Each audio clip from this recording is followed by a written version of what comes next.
भारत पाकिस्तान के बीच cease fire की घोषणा के बाद आज 12 मई को शेयर बाजार में जबरदस्त तेजी देखी गई। सेंसेक्स 2200 अंक की उछाल के साथ 81,700 के स्तर पर कारोबार कर रहा है। यह इस साल की अब तक की सबसे बड़ी तेजी है। इससे पहले 15 अप्रैल को सेंसेक्स 1570 पॉइंट चढ़ा था। सेंसेक्स के 30 में से 29 शेयरों में तेजी दर्ज की गई है। अडानी स्पोर्ट्स, बजाज फाइनेंस और एक्सिस बैंक सहित 17 शेयर से 4.5% तक ऊपर रहे। वहीं सन फार्मा अकेला ऐसा शेयर है जिसमें 5.5% की गिरावट दर्ज की गई। निफ्टी भी करीब 700 अंक की बढ़त के साथ 24,700 के स्तर पर पहुंच गया। एनएसई के विभिन्न इंडेक्स में भी तेजी रही। निफ्टी रियल्टी इंडेक्स में 4.71%, मेटल में 3.40%, सरकारी बैंक में 2.88%, प्राइवेट बैंक में 2.84%, आईटी में 2.39% और ऑटो में 2.33% की बढ़त दर्ज की गई। भारत और यूरोपीय यूनियन के बीच फ्री ट्रेड एग्रीमेंट पर 11वें राउंड की बातचीत आज से दिल्ली में शुरू हो गई है। ये दौर 16 मई तक चलेगा। दोनों पक्ष इस समझौते को 2 फेज में अंतिम रूप देने के लिए सहमत हुए हैं।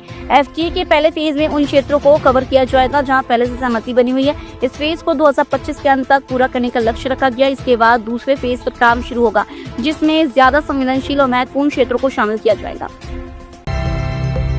अब ईपीएफओ के सदस्य अपने पीएफ खाते की जानकारी मिस्ड कॉल और एसएमएस के जरिए भी हासिल कर सकते हैं। इसके लिए आपका यूएएन नंबर और आधार नंबर लिंक होना जरूरी है। मिस्ड कॉल देकर एसएमएस पीएफ बैलेंस जान सकते हैं। ईपीएफओ की आधिकारिक वेबसाइट पर लॉगिन करके भी जानकारी ली जा सकती है।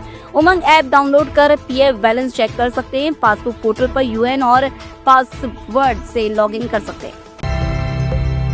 अडानी पावर को उत्तर प्रदेश में 1500 मेगावाट बिजली सप्लाई का कॉन्ट्रैक्ट मिला है। इसके तहत कंपनी नया ultra super critical power plant स्थापित करेगी। यह प्रोजेक्ट डीबीएफओओ मॉडल के तहत विकसित किया जाएगा। इस प्लांट से ₹5.38 प्रति यूनिट की दर से बिजली सप्लाई की जाएगी। प्रदेश में 2033-34 तक बिजली की मांग में 11,000 MW की वृद्धि होने का अनुमान है। इस मांग को पूरा करने के लिए अडानी पावर को और भी प्रोजेक्ट मिलने की संभावना है।